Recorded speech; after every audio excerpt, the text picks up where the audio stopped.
So thank you, Juleen. I'm so happy that you are here with me today on Courtside Moms. I feel so blessed to have you here. And we're all excited to learn about your son, Frank. Thank you, Wendy. Thanks for the opportunity. Oh, we moms, we are always ready to roll to brag about our kids.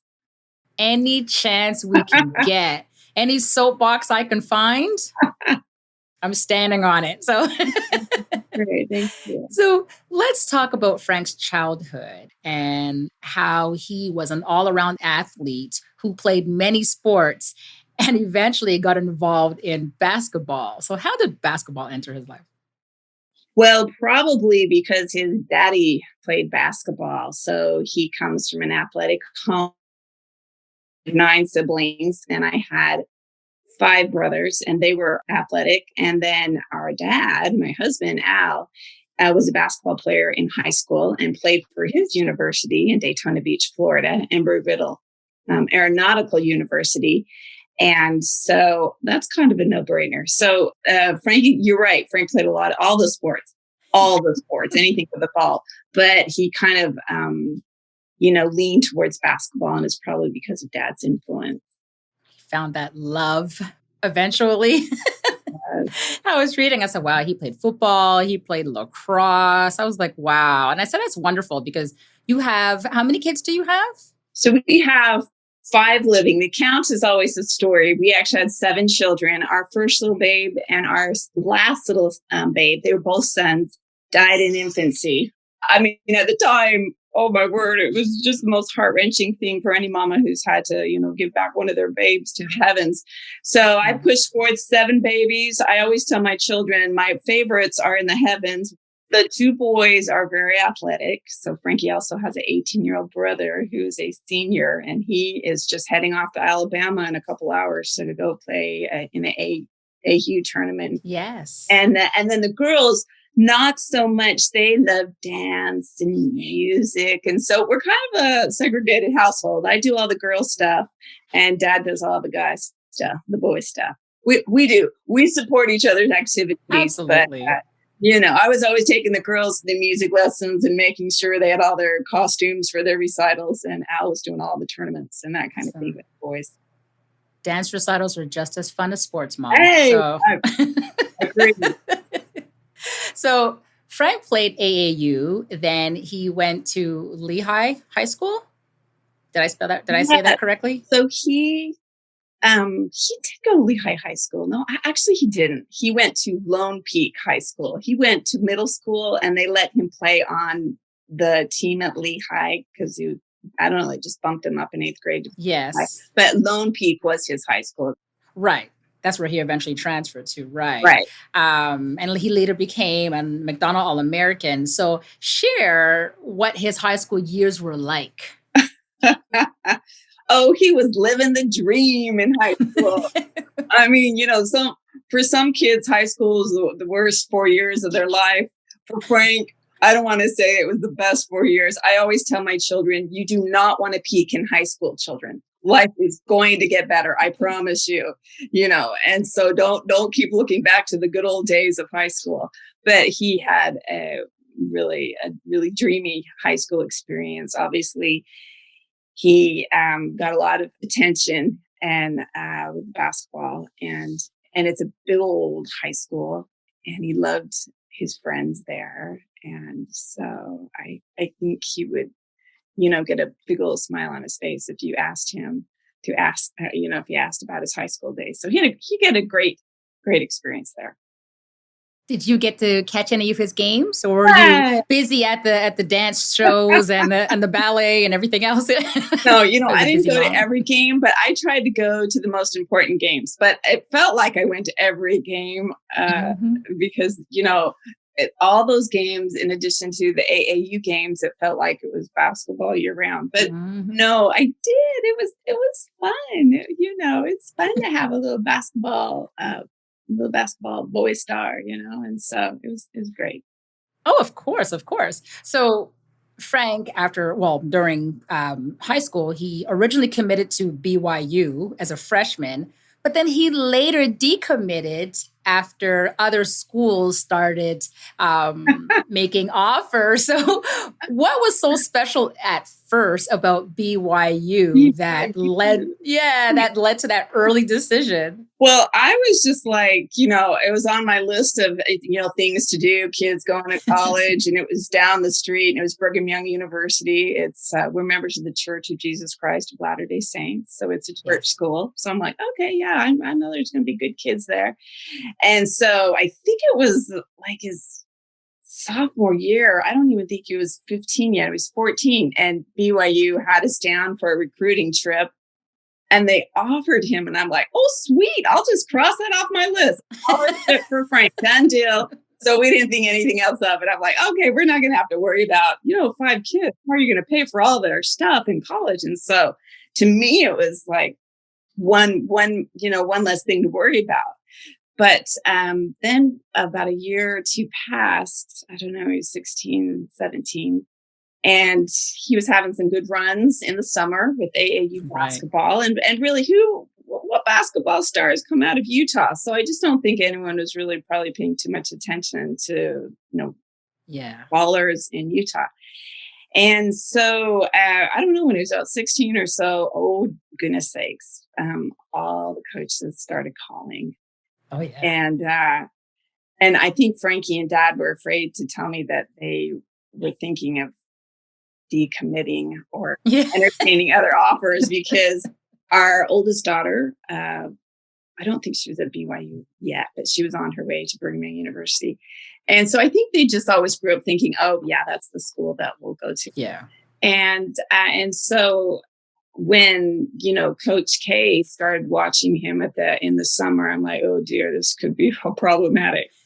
And a few other, actually, well, you know how all the coaches are watching all at AAU, and then they all start calling.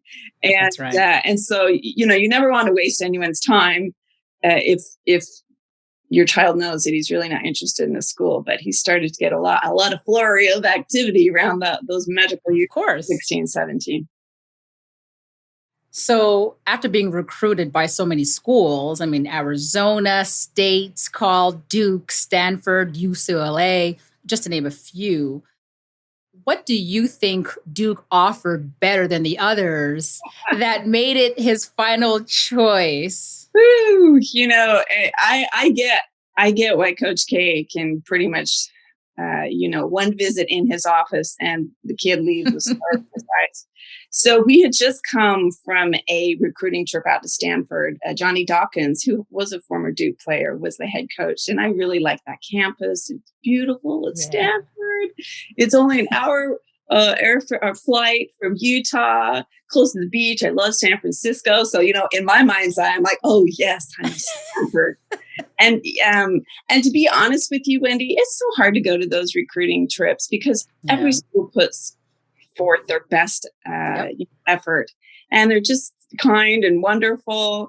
And and that's why we really didn't want to go on too many trips, because it was just too hard, And then by the time you spend a few days with all the coaches and assistants and everyone you meet at the school, you feel like they're your friends and you hate to let them down. So, really, my husband admonished Frankie to pick maybe the top 5 schools, because at this point, Kentucky, everyone, all the boys that ultimately, make that leap into the NBA, all the schools are calling them. So Frankie, got a list of about 5 or 6 schools that we went and had a few visits with. And of course, all the coaches come to your house first. Mm-hmm. Then you go there. So then you go to their school. So we had just come off of Stanford. I was thinking, oh, this is the place. If we have to decommit from BYU, like the whole state of Utah, we're going to let down, when you decommit from your state school, so to speak, even though it's a private school, but it's a really well-known, popular school in Utah. And I thought, well, people will understand Stanford. So we took him. I didn't really know Coach K, who's the head. Yeah. I didn't know of him. So I'm not like one of these crazy basketball mamas. That's Dad's thing. I kind of got my other thing going on, but I'm into whatever my children are into. Yeah. No, I feel. And so we walk into Coach K's office, and I'm thinking, well, hello, Mr. Coach Coach K. Been a while since I was able to say his full name when Frankie was playing at Duke, but now I just say Coach K because what is it? Krzyzewski? Yeah. Anyways, Coach K. So part of Everybody my calls me Coach. was like, hey, Coach K, get in line. I mean, I didn't want to be, I didn't want to be arrogant, but at this point, I knew that they were interested, and I thought, well, there's girls that are interested. And it's not just Frank, all these NBA boys, everyone wants them. So we sat down, and there are pictures of Coach K and Michael Jordan, Coach K and Kobe Bryant, Coach K and LeBron James, Coach K and, I mean, just every big all-star in the game.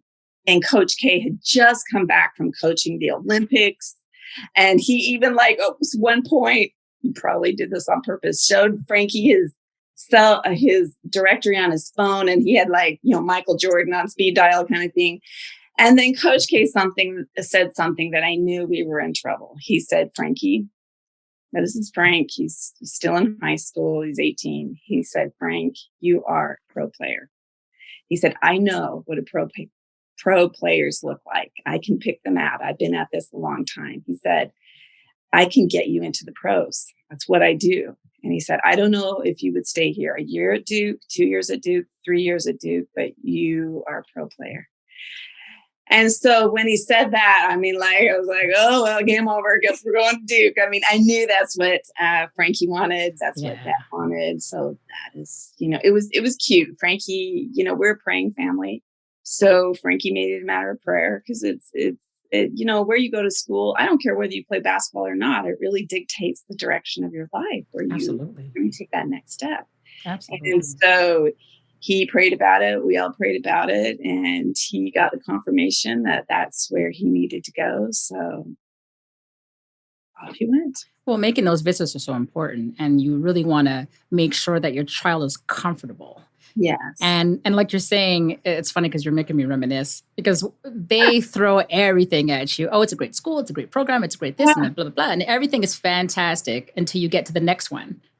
Oh, I mean, you just fall in love with all the coaches and, all the little assistants. And absolutely. I mean, at Stanford, they pulled out Condi Rice. She met with us. I mean, anyone that's who that even is unaffiliated with basketball, because my husband has served in the political arena. Yes. And so, I mean, whatever they can do to win the hearts of the mama over, the daddy over. I mean, I think they even make offers to girlfriends of some of these people. I mean, it's crazy. And so you just have to really be grounded, and you have to make I think my husband said, always make a list of pros and cons for each school. And then it's the Lord, and, thy will be done. No, absolutely. And it's funny because you're making me think of when I took my son on visits. It was just funny because, like you said, they bring out everything. And we're from Canada. So they would say to me, like, oh, don't worry, we'll feed him well. And I'm thinking, we have food in Canada. Like they would, and the things that they would say to me just to throw it there. And I'm like, no, we're good. We have electricity too. Like it's okay. Like, our dorms are this. And it's funny because you fall in love with one coach and the staff, like you're saying, and the assistants until you meet the next one. And all of a sudden you're like, okay, but I love her more. Well, wait, hold on. Now you don't want to break up with the one you just met. Mm-hmm. And then you go to the third visit and you're like, well, the other two were wonderful, but you're just better. And it was just, oh my God. And finally I was like, this is exhausting. And when the boy actually decides, which school he's going to go to, he typically needs to call all these coaches that he's built a really kind of sweet rapport with, over the last year or so. And that was hard too for the boys to have to pick up the phone and personally explain why they, after all that they did, why they're deciding to go to another program, But it's all a part of the process. Exactly. It helps those boys to begin to grow up. Yeah. No, absolutely. At one point, this is a big decision. So if they're going to commit, then they should pick up the phone and say, okay, Coach so-and-so, I want to come to your school, and say why. Right. I remember when my son chose Vegas, when he chose UNLV, he's like, okay, call the school. So I called the school, I called the coach, and we were talking, and we had him on speaker.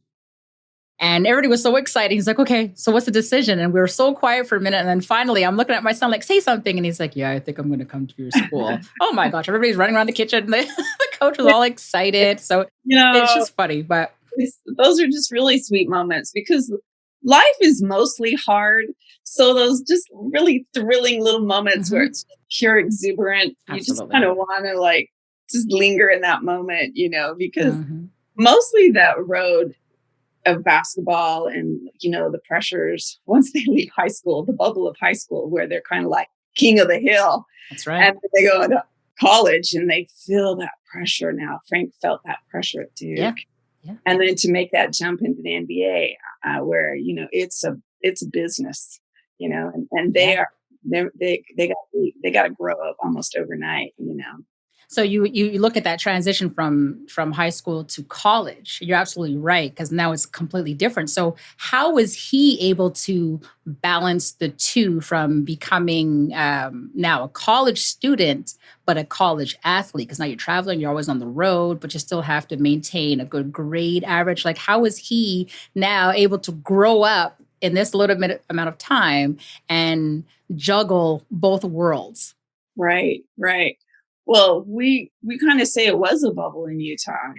Is to be honest with you, Frankie said, "Mom, I never even went to a party with alcohol until I went to Duke." And so his little eyes probably like, "Ooh." Yeah. And he loved his teammates. They were great. I mean, he played with Jason Tatum and Luke Mhm. Kennard and Grayson Allen and Harry Giles. And so, I think all of them were just trying to figure out, whew, I mean, I remember Frankie one time telling me that that he was going to play a game Duke versus the University of North Carolina, and he said, "Mom, I think millions of people are going to be watching this game." I didn't know it, but apparently it's a pretty serious rival. Yeah. And I just when he told me that, my like your throat goes into your heart Of because now course. you're like not just the packed school high school gym, but we're talking a lot of people, let alone Cameron indoors. That stadium there is when it gets rocking and rolling. But so it's quite a leap. And to be honest with you, those boys, going to Duke, the academics alone that is no joke. And Mhm. so, they're on the plane so much and they're having to maintain and sit in classes with kids that are like just the top of their Yeah. classes intellectually and academic wise. And so, there was some pressure there to be able to come through at all levels. But he did it. We stayed close. We actually My husband had just finished up a term in the state Senate, Mhm. so um, he would have run again, but he decided to retire. And we moved across the country because the legislative session would have been exactly during the basketball season. Mm. So we would have never been able to go to any of his games.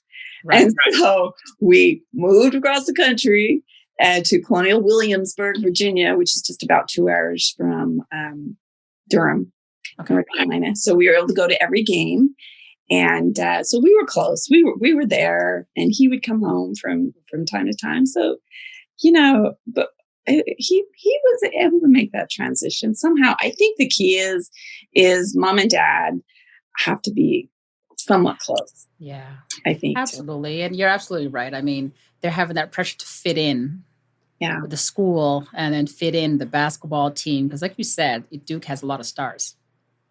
So Whew. everybody wants to stand out. Everybody wants to be that one and done, right? So that's a lot of pressure for a basketball player. At the same time, you're not playing if you have bad grades. So it's always great to have that grounding and that family around you, you know what I mean, just to balance you out. Because it's very important. Like for me and my son, I lived in Canada, he was in Vegas.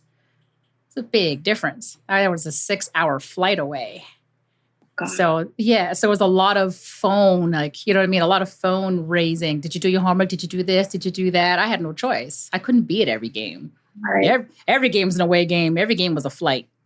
I just couldn't do it, right? When families tell me that they have the opportunity to to move closer to their child, that to me that warms my heart because I'm like, thank gosh that you were able to do that Oh, because I know as a parent what it's like to be separated from our child, and so far, I couldn't just drive and get to him in 2 minutes if something would have happened, right? So I'm happy that you and Frank and yeah. had that. Yeah. Bless your heart because that's hard because, sometimes they don't have the games. And it sure Yeah, helped to have his dad there in the stand yeah, and for dad to be there afterwards and to, for us to go to Chili's. That's always where we yeah, go yeah. to the game. It's the only place that was open in Durham. We go to Chili's and he would be able to kind of just talk through some of his Yeah. little feelings or emotions, or if he had a great game, we could be there right with him and rejoice. I mean, they're still Yeah. young. They're just Family time. 18 Yeah. and they need a sounding board. And so whether it be on the phone or they definitely still need, some guidance and tutelage. They haven't arrived yet. That's for sure. And even then, even as NBA stars, family to me is so important. So, Right. once they come off that big stage, why can't they decompress? Why Yeah. can't an NBA star go to Chili's with his mom and dad, right? You know what I mean? So during back to Duke though, during his first and only season at Duke, a decision was made to hire an agent and declare for the draft. So what was the process of picking an agent like for you? Oh yeah. Ooh, that's hard. Mhm. That's really hard, huh? Yeah.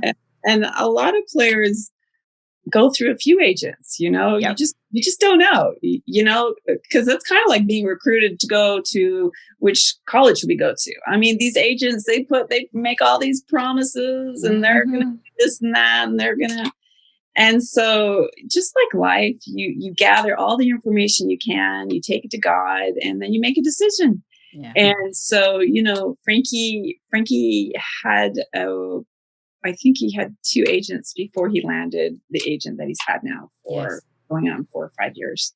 And so sometimes it with agents, it takes a trial run or two. Oh yeah. Oh yeah.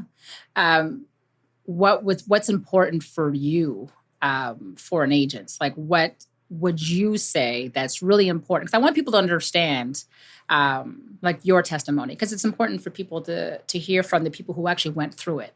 Yeah. Picking an agent is a very, very important aspect of basketball for millions of reasons, which we'll get into soon. But for you, what was important that your agent had to do in order for you to hire him or her to Yeah. represent your son?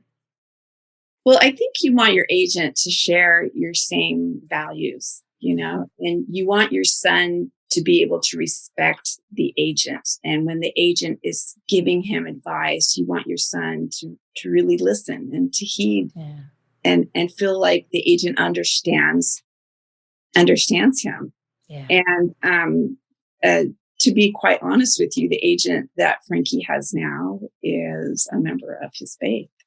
And so the way Frankie was raised is the way his agent was raised. So he understands, kind of Nice. the core of what matters to Frank Right. and how Frank is wired, And this agent is a wonderful man. He's a father of, I think, 4 or 5 children himself. He serves in the church community. He's been married to, his wife Yeah. from jump. And so the things that are important to Frank are the things that are important to this agent. And he also has a great assistant, or there's a team of them, two Yes. of them. Yes. So, and he's great too. And he's a younger guy and he's just getting married. But, I think Frank feels secure and comfortable because they get him, Yeah. and, and so, yeah. No, you're absolutely right. It's so important that the player and the agent mesh from the start. Yes. Because if not, then it's not going to be comfortable.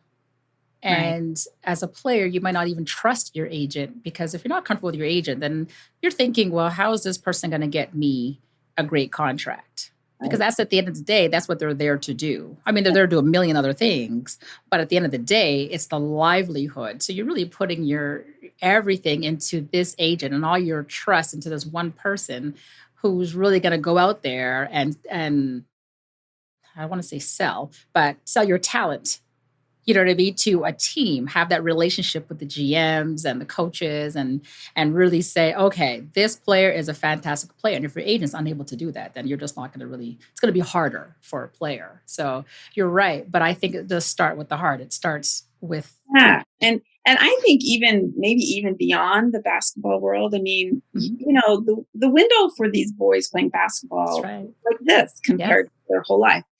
And so you kind of want a guy that, is going to maybe look out for your future too, is going to help you become a better man and hopefully a good example to look to model, themselves after, even in, personal marital relationships, as a father, as a businessman, just an honorable man of integrity, and so I think that matters. It mattered to Frank. It mattered to, our family. And so Frankie's found a good match with his agent. Well, sometimes it takes a couple, but it does. No, but I feel you. So Frank has said that declaring was a decision that your family made together. So can you please share with us the type of conversations that you had and what were your pros and cons that were weighed that helped you to make that big step? Yeah, that's a challenge, huh? When to go into the NBA. And, it's a challenge for all players, young boys, because they're going earlier and earlier. And, boys that have had 3 and 4 years of college under their belts is becoming less and less common, and kind of more of these 1 year and dones. Mm-hmm. And, the bench at Duke was really deep. I mean, and so I think he felt, and to be honest with you, I think he still sometimes wonders and wonders what it might have been if he had stayed another year. I think you have to make a decision in life and then just like move forward and not keep looking back, woulda, shoulda, coulda kind of thing. Yeah. And so I think he maybe would have been okay if he would have played another year or two. I mean, certainly a lot of people weighed in on it, but once again, it's something that you take to God and you kind of weigh in all your options, you gather all the information. And I think he felt he was going to be drafted. And really his primary goal was to get into the NBA, not necessarily to get a degree at Duke, although I hope someday he can go back and get a degree. Yeah. But, so I just think he thought, look, window's open. I think I'm going to go for it. I definitely think he counseled a lot with me and Al, and there were some, there were tears shed, and because it's a lot of pressure. Yeah. And so he declared for the draft, and the rest is history. Not really. We can talk about that history. Yeah. So Frank was invited to the NBA Combine, where he unfortunately broke his foot. Yeah. So was not able to complete any workouts for any teams prior to the draft. Was there a fear at that point of not getting drafted? So I don't, personally with me, I knew he would. How's that for an inspired? Oh, no problem, man. You got this. You don't really need to go work out with them. It's on your bucket list. Yeah. I think obviously it was a devastating experience to have to break your foot before the draft. So we had a lot of teams. His schedule was packed. He was going to go. I always call it audition. You're going to go audition. I was like, Mom, it's not intermission. It's halftime. How many times do I have to tell you this? So he still went and visited quite a few schools, but he was not able to actually get out on the court and show them what he could do. So, I think it made draft night extra tense because, now instead of going I don't know, 17, 20, 21. He's like, oh my gosh, am I going to make it in the first round? And Yeah. he was, what was he, the 30 or the 31st? 31st. Yeah. Yeah. And so I think he was just sad that, he really feels that if he could have played in front of them and tried out in front of them, these little, Right. that but at the end of the day, you're drafted, and he was drafted into the NBA. So, Absolutely. I don't, there's a little bit of ego about that, initially to go, what were you drafted? But actually at the end of the day, it once you've been playing a few years, it really doesn't matter. It's what you're doing on the court right now at that moment, Absolutely. And so I think that was because these boys are young and they're wanting to go, So I think that's was very stressful for him, draft night. Absolutely. We got through it. So tell us how you got through it. Tell us. He looked really cute. All those boys they wear the cutest suits. I mean, these boys, maybe some of these guys, this is like the best suit they've ever had in their life. It's probably the best suit Frank ever had. They all get these custom made suits and these really cute, flashy colors. So I was just enjoying the fashion show. I was like, oh, these boys are just so cute and creative and imaginative on, how they come up with all their, little fashion wear. So Frank looked really cute. I thought it was going to be a great night, and then I'm sitting there next to him and I'm feeling his little stress, bless his heart. So I'm feeling it by default, but sure enough, his name was called. And I think all along, the Pelicans in New Orleans wanted him, but they didn't have a low draft pick. I don't know if I'm saying this right. No, I know what you're saying. So they traded, I think they gave money and traded some of their higher pick to Charlotte. So Charlotte would pick him, but all along he was going to the Pels, Right. So he was drafted by the Charlotte Hornets, the 31st. Right. 31st overall, but then traded for cash consideration to the New Orleans Pelicans. There you go. You got it, Wendy. Yeah. So I think the funny thing is they couldn't find Michael Jordan, who was the owner of the Charlotte. Mm-hmm. So they're trying to negotiate this right, in live time. And I think that's where the Pelicans were very stressed because they were trying to, seal the deal to get Frankie. And so sure enough, I guess Michael Jordan came out of the bathroom or something, wherever he was hiding. And they found it.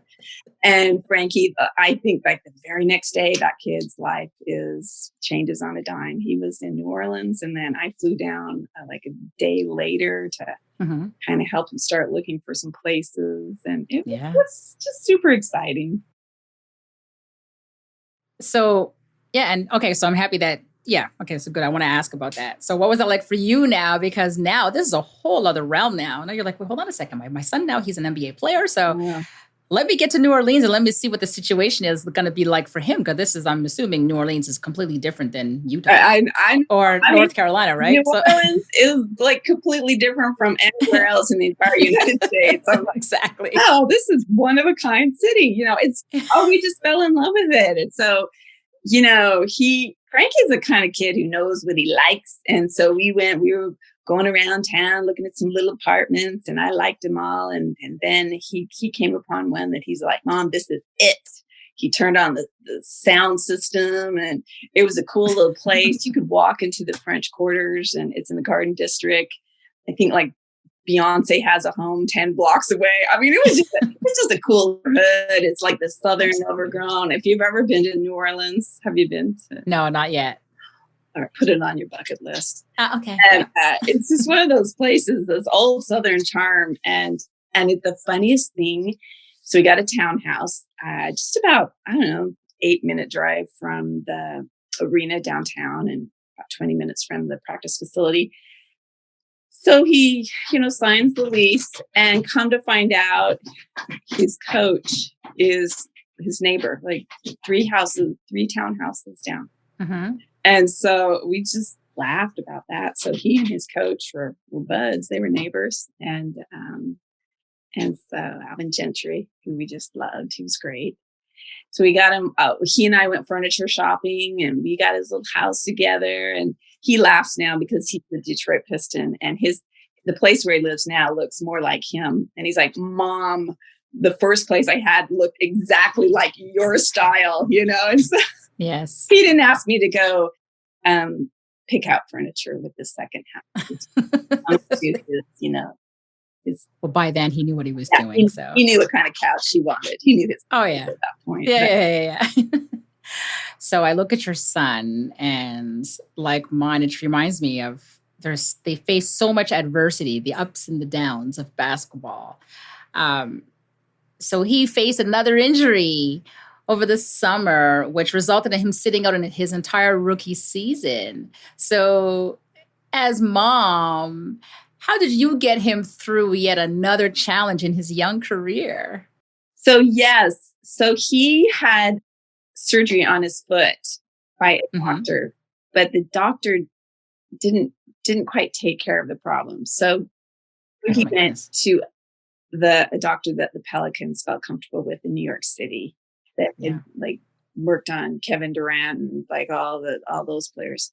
So they had to kind of go in and fine tune it. So they just didn't want. He was just a freshman. They didn't feel any pressure to get him out. They just wanted it to heal properly. So he sat his whole freshman year. And, we were there for all the surgeries and I would go and stay with him for, a couple days or a week or whenever, how often he needed me to be there. So he actually had 3 surgeries. Wow. And it was just not that, he was re-injuring it, but they just wanted to make sure that when they look on the x-rays that they got it right. So it would heal completely proper. And because he wasn't going to play that year, why not? And so, but he still traveled with the team. He, could almost in a way, it was hard. I'm not going to lie to you. It was probably one of the hardest years of Frank's life because all he'd ever done his whole life is play basketball. And now he's in the NBA and he can't play basketball. Yeah. But it's really learning to be able to just sit there on the very front row and just take it in and observe the game. Yep. So how lucky is that? So when he was able to start to play, so Frankie's going into his 5th year.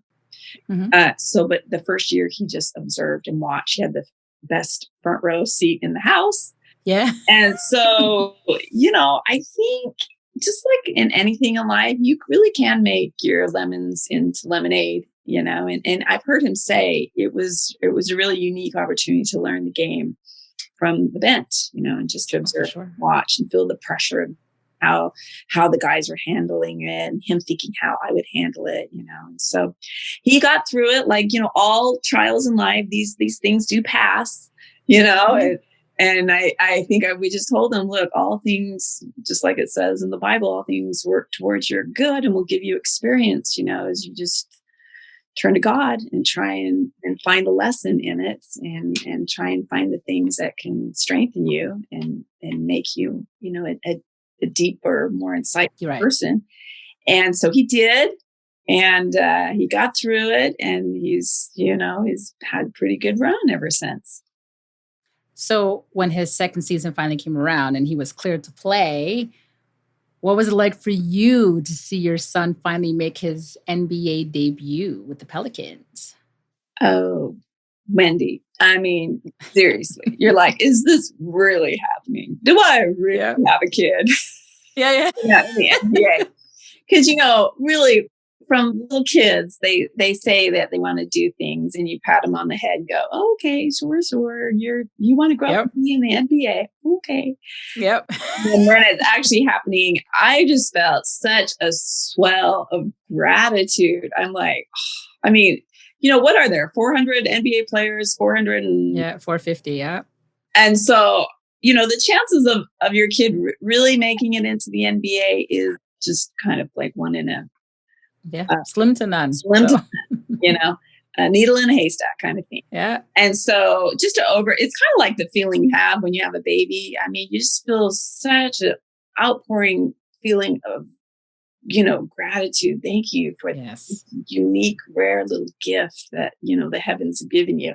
And that's kind of how it feels like. thank you, God, for this unique little special time. And I think too, we've always taught our kids, look, the air eventually goes out of the ball. I mean, at certain seasons in your life, the window does close. So just make the most of it and don't bemoan it and don't complain or whine or, because it's hard, Yeah, it is. there's always an underbelly to, the gifts that you have. So anyways, it was so much fun. Did you see his first basket? I think I'm sure I did. I'm trying to think. Did I? I know definitely Dad did. Now, I had all these other kids that had their games or music functions, I really, that first year we tried to go to a lot of the games. I always felt like I was on the plane somewhere to go to a game, but yeah, Yeah. it's great. It's great. There's always somewhere to be as an NBA mom, right? So, or a mom of 5. So, so how do you feel Frank adjusted to becoming an NBA player? Like, what did he have to change, if anything, in his life? Well, certainly the pressure. All right. So at home, when you live at home, you have pressure to clean your room and make your bed and, those kind of things.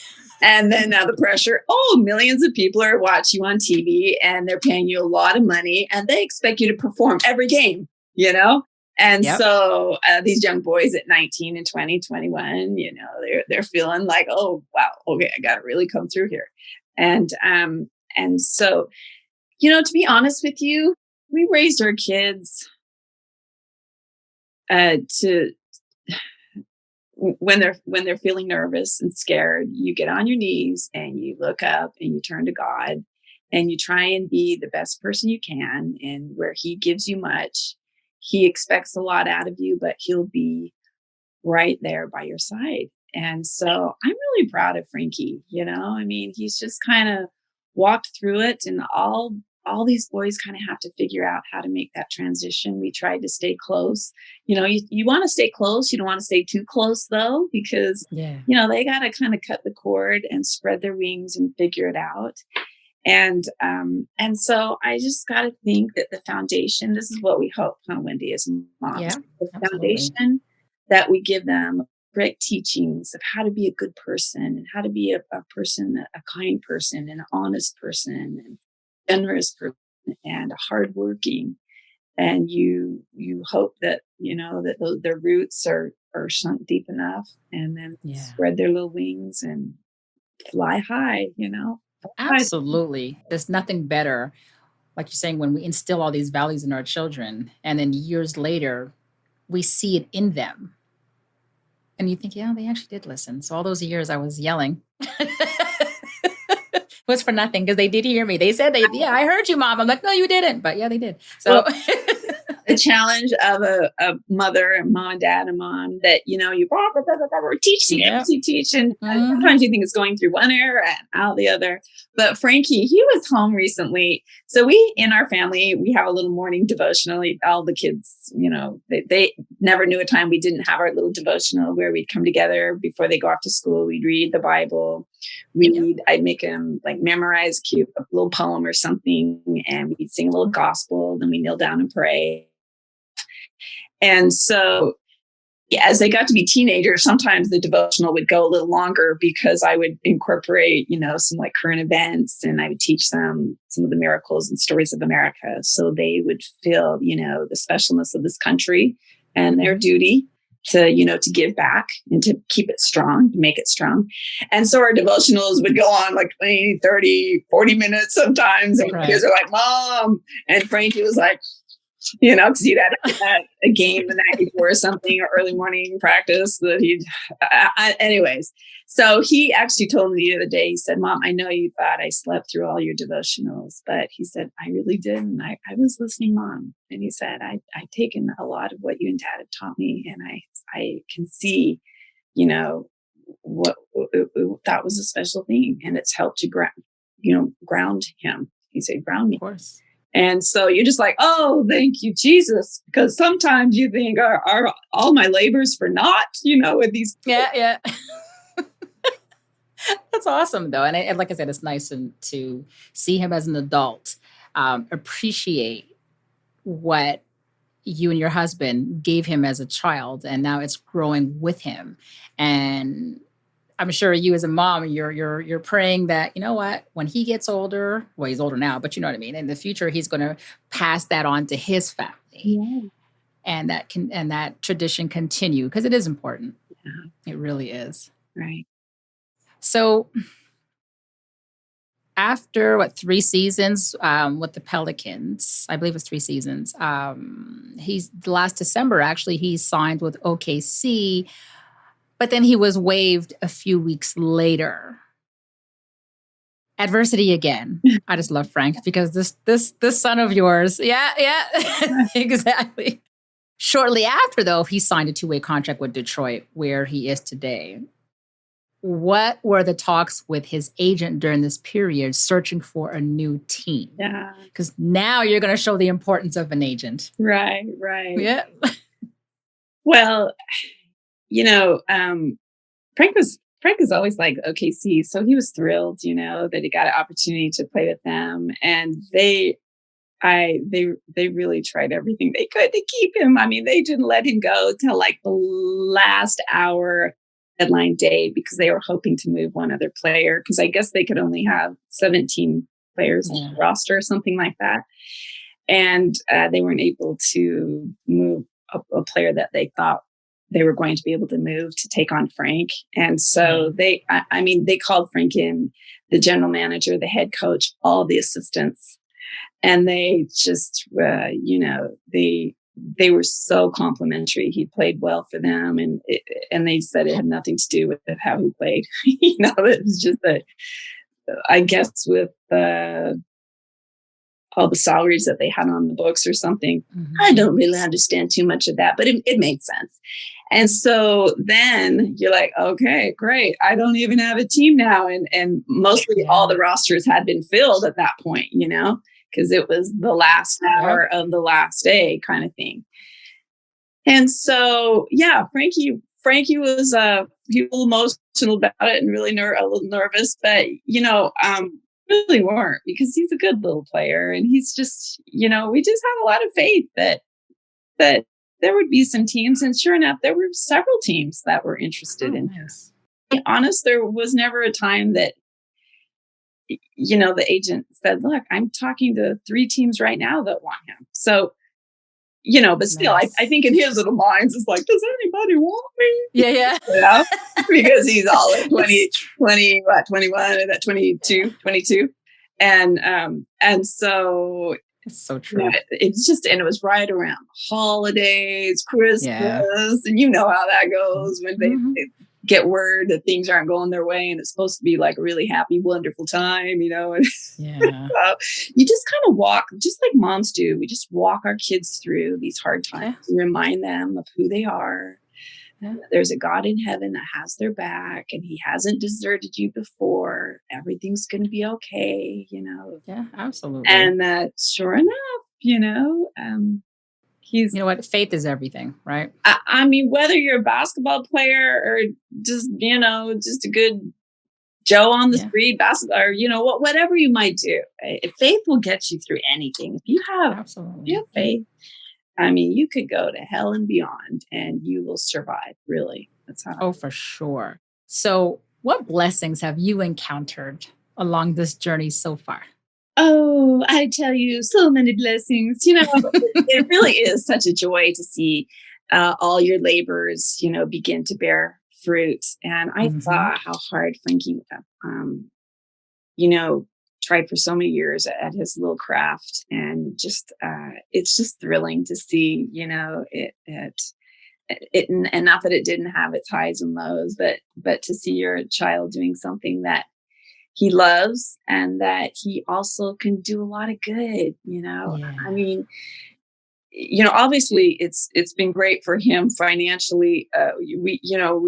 We went from having to put little money in his account at Duke, and pay for everything, to like, oh, sweet. Okay. He can actually pay for his own rent, We don't have to give him gas money because, we're still doing that with most of the kids, So that's always a blessing. But beyond that, I think his ability to be of service and to help other people. And, For he's sure. involved with some organizations and with kids, and he has spoken a lot, and he has just been really generous and kind in a lot of ways. He's kind of a private little player. So he doesn't really post a lot of things he does that way. He loves fashion. So he loves to, post Yes. his fashion stuff. But some of the behind scenes of the good that he does, he keeps that a little more private. And sometimes he doesn't even tell us, and I'll just learn second and third hand. And he definitely is learning, you know, that it's a business, and he's learning to Hmm. have to be a man and to stand up and to For advocate for sure. himself and to plan for his future. I mean, a lot of his friends some are still in college, or just barely, no longer working at the smoothie shack, they're getting real jobs. And so he's had to just figure out things a little quicker and a little faster. It's And different. and it's different, and there will be mistakes along the way for sure. But honestly, my mistakes were my greatest teachers in life when I was that age. Oh, for sure. And so, they're going to make some mistakes along the way, and you try not to be too shocked or try not to get too Yeah. disappointed or anything, but just be there with them and walk it through. And if they have the foundation, they understand. Yeah, I don't want to try that again, or I'm going to be wiser. And Yeah. you kind of have to begin to keep your circle smaller in who you Hmm. trust, because you learn at a little bit younger age that maybe not everyone has your best interest or your back, and that's Yeah. life in general, and so you have a few experiences where people that you thought were your friends or, had your best interest at heart, maybe, don't. And so it's all beautiful though. I mean, it's, I, we just, an immense amount of gratitude and thankfulness to be here and to realize that it's a unique period in his life, and it won't last forever. So make the Right. most of it. Do as much good as you can, and and then that will prepare you for the next phase of your life. Absolutely. I tell my son every day, you wake up every morning and just be great. Yeah, That's it. just be great. Just be great. That's it. You don't have to do anything else. You know what I mean? And Well, he would like, oh, okay. You know what I mean? Just be great. That's easier it. said than done, Mom. Yeah. It was so funny at Thanksgiving. I was at the church gym getting some balls for him. He was practicing, and I was trying to make some baskets, and I was trying so hard, and he's like, "See, Mom, it's not as easy as it looks." Because I would always, when he was in high school and college, give him great advice about what he needed to be doing. I mean, I don't know anything about basketball, Yeah. but I was just like, "You need to be nicer to the ref, you know, and honey, you just need to shoot more, and you just need to blah blah blah." And or you need to be going and shooting more, so more baskets will go in the basket. And so he's like, "Mom, can you now see that all your great advice was Mhm. nice, but it's just not as easy as being great." Yeah. He's like, excuse me, Coach Juleen, but I know. So it was fun. But now, Wendy, I don't really give him any advice. I mean, as far as basketball advice, what yeah. do I know? You Yeah. I'm just gonna stick with your advice, honey. Just go out there tonight and be great. Just be Yeah. yourself, be great. That's it. Be great. I'll be watching. Thank you. Yeah. So what is something special in your eyes about Frank that you don't think fans know, but you want them to know? Oh, well, Hank is a very sensitive young man, and he always is looking out for the underdog. And he gives so much grace and leeway to, Beautiful. maybe the underprivileged or people that are different in the world. I mean, sometimes I'll go, well, I don't know about blah, blah, blah. And he's always the first to defend people and, help me to look at it from a different Oh, angle.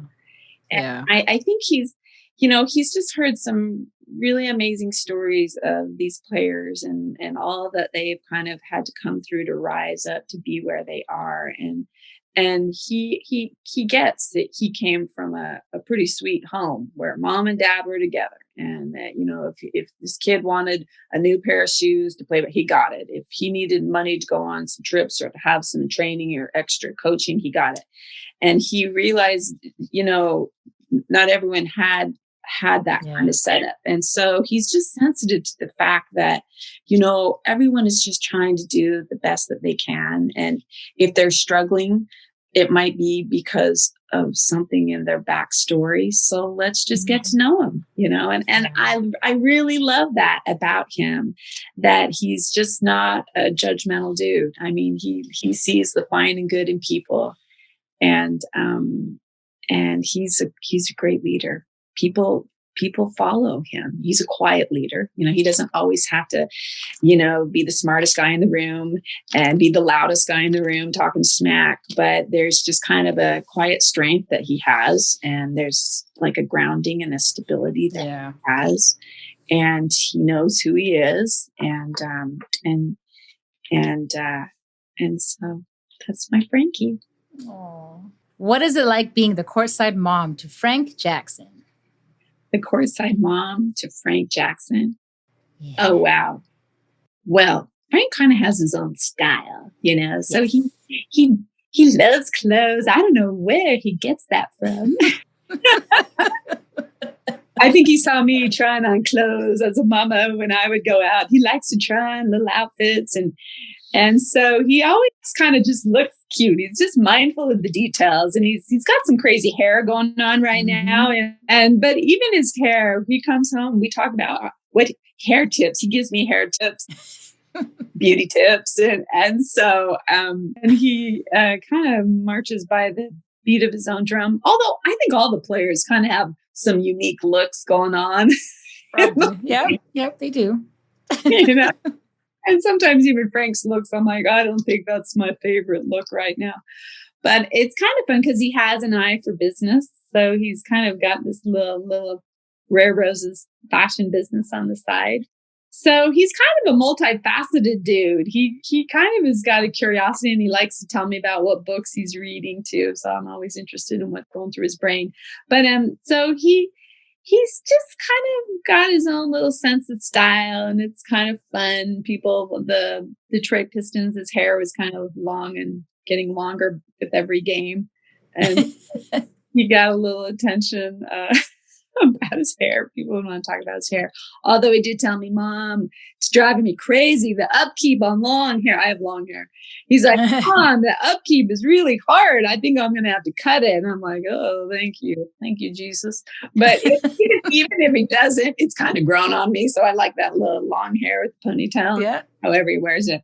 But it's just fun. I just, he just represents the family well. So I'm just proud to be. And Dad's Black, I'm white. So sometimes I don't even get credit for being Frank Jackson's mom. People put it together, so I have to sometimes drop a hint. Oh, that's my son, because for the longest time, people just thought I was like the nanny, or, the babysitter, or this is what Courtside Moms is about. Okay, so now people will know that you are. There you go. You're not the nannies. I'm the mother. But I pushed forth that kid. I love that. So let's learn some fun facts now. What was Frank's go-to dish that you make that he must always have? Okay. Yeah. He likes to laugh because I've kind of changed the way I cook now. I'm a whole food plant-based eater now, have been for about 6 years. But when he was home, he loved mashed potatoes. So like baked chicken and mashed potatoes and gravy, he knew that was a special dish. But he likes to make fun because for some years I would, buy the Stouffer's lasagna at Costco with a salad and fruit. He said, Mom, you always had salad and fruit with whatever you gave us. Or he likes to really tease me and go, remember when you'd open up a big can of nacho cheese from Costco and put out chips and say it was a nacho bar for dinner?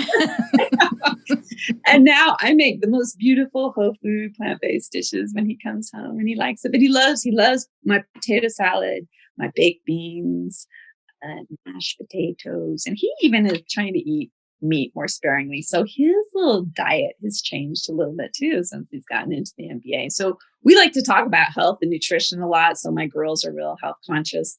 When we learned Beyonce was a vegan, like most of the girls went vegan in the house on the spot, and so we've all been vegan on the girls for about 6 years because and our other beauty icon, Wendy, you probably don't know who she is, Christy Brinkley. She's also vegan. So of course I know Christy Brinkley. So we started eating fruits and veggies for the vanity, but then we stayed for the sanity when we realized, what it does to the planet Earth and to the animals to eat so much meat. And then Frankie kind of would hear us girls talking and he suggested the way he eats. So he eats really clean when he comes home now. He's always like, Mom, let's go get a green smoothie. He'll go to yoga with me. And so he's just kind of dreamy in that way. He likes to eat healthy. He likes to go to my yoga class. I love to show him off at yoga because, when he walks in and takes his shirt off, then... This is where you're backing up all the groupies? Yeah. Right. So, excuse me, Molly. No, back up, Kathy. This is my son. I'm not the nanny. I think they just think I'm like some grandma doing yoga. And then I bring Frank in and then all of a sudden I get some props, Yeah. All the young yoga girls. So everybody's talking about Juleen. Who'd she bring? Oh my goodness. Yeah. So other than a basketball, what is one childhood item he couldn't live without? Oh gosh, other than a basketball. Well, going to say there's a few things actually. Yeah. Secular things. There's a few spiritual things. His scriptures, his Book of Mormon, that kind of grounds him. He has about probably 200 pairs of shoes. So obviously that's something very temporal and superficial. Oh, and so I don't think he has any special little like good luck trinkets or anything. To be honest with you. I think that's it. Did he have a nickname? And if so, what was it? Oh yeah, this really embarrasses all the kids. So I call all of the kids Tooties, Pooties, Tooties, Pooties. So they like, I said, Mama, please. I'll go, hi Pooties, hi Pooties. Or they come Frankie. I love it. Her Pops, Poppies. Daddy names for him too. So, So now we're going to ask some advice questions. What advice would you give to another courtside mom about dealing with a coaching decision that she did not agree with? Oh, yeah. It's so hard. Mamas always think, some moms, and I've talked to a lot of moms, that they don't think their son is being treated fairly or is not getting enough playing time or that kind of thing. And I think especially as they get a little older, like 15, 16, 17, the boy has to fight his own battles because, once they go off to college, you can't be calling Coach K or your coach saying, little Frankie is not feeling like he's in the circle of love. So I would really try and back off as obviously if there's a really injustice going on, then I guess you kind of need to go by the spirit. So if you're almost as good as 4 other guys, they can put you in or maybe not, but you have to be so good that they cannot not play you. So instead of it being a coach problem, I always tried to say, Frankie, what can you do differently that would make him, and like the crowd would not understand if you weren't playing, and you just got to up your game and perform on the court. And that usually takes care of the coach problem. Absolutely. But would you give that advice to another mother? That would be quite funny, actually. Yeah. Tell your son to go to the gym. Yeah. I mean, I know I'd try and do it speak as softly and gently as I could. Yeah. I just have seen too many moms try and advocate for their son. Mm-hmm. It doesn't typically go over that well. Exactly. Unnecessary. Yeah. Yeah. So, it's a tough game. And if they're really meant for it, those boys got to rise up and they got to prove it and they That's got to it. advocate for themselves. Listen, you can only have 5 on the court at the same time, right? So your child has to really dominate to be one of the 5. It's just Yeah. as simple as that, right? Yeah. So now what advice would you give to a player on how to deal with a tough teammate? Yes. That's something I really liked about Frank because he would not talk bad about his teammates. And I knew there were some knuckleheads. I could watch the game. Yeah. And so, I think in the game, you can never show bad body language towards the coach, the ref, or definitely your other teammates. You got to always be high-fiving them or slapping them or saying good job or you'll get it next time, because that's what part of being a team player is, huh? Mm-hmm. And so I would definitely say if there were any issues between a player to the 2 players, you need to settle that off the court, offline, you and he, and not necessarily get mommy and daddy involved either, unless there's like real abuse. But I'm not typically thinking at that level. Maybe there's just some differences of opinions or differences of playing style. So ideally, I would say you want your boy to man up and have a man-to-man conversation with that other player, even more so than going to the coach and complaining, because you don't want to look like you're a whiner, Yeah. Yeah. And so, teaching those kind of skills, how to get along with difficult people. I mean, that starts when the child is 2 and 3 and 4. Yeah. It's not really, you don't teach them that when they're 14 and 15 and now up against, or 16, 17. You got to be training them. They'll be difficult people their whole life, know? So, with Frankie, he never ratted out on any of his players. And I thought that was a good attribute. And every kid has favorite teammates, ones that he just gels with, and ones that, and even in the NBA, there were a few real doozers on some of his team that, and he would have some funny stories, but he never had any personal conflicts. And I think, that's just preparing your kids to get along with everyone in the world, even if they're completely different from you. You find some common ground and you build from there, because look, we're all children of God, we're brothers and sisters in this big family here. So. Yeah. No, that is some great advice. It really is. To wrap up, tell me, if you could give only one piece of advice to another courtside mom, what would it be? One piece of advice. Well, I would say try to always be on their side. And sometimes that's going to be hard because they're going to mess up and you're going to want to lecture them or shame them or tell them off. But they feel a tremendous amount of pressure, and everyone is always telling them what they need to do better and where they went wrong. And and so they're hearing it. And sometimes we forget they're hearing it from everyone where they're falling short. So be a soft place for your son to land. And I'm telling this to myself too, because believe me, there were times when I, would love. And I'm realizing as I'm getting into this that, he's going to have good games. He's going to have bad games. He's going to handle life good and he's going to handle life bad. Sometimes that's just part of maturing and growing up.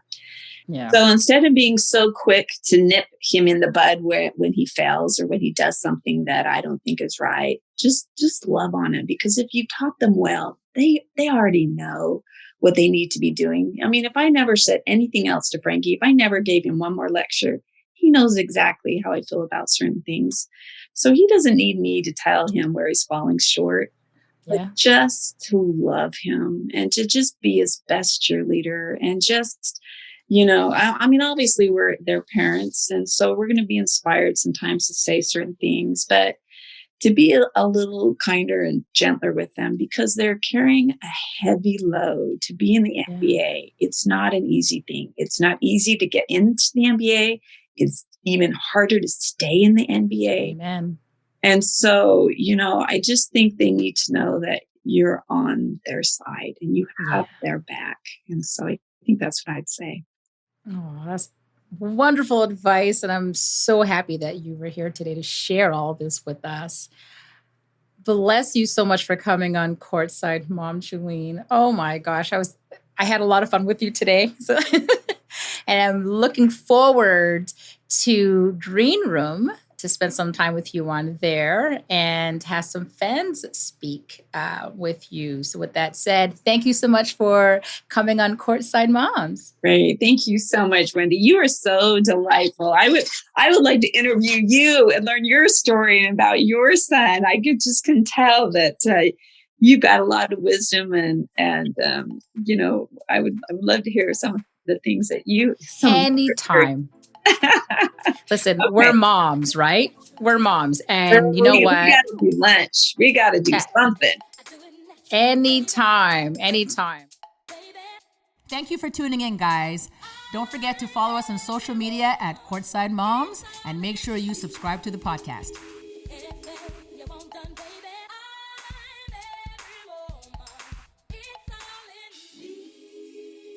Anything you want done, baby, I do it naturally.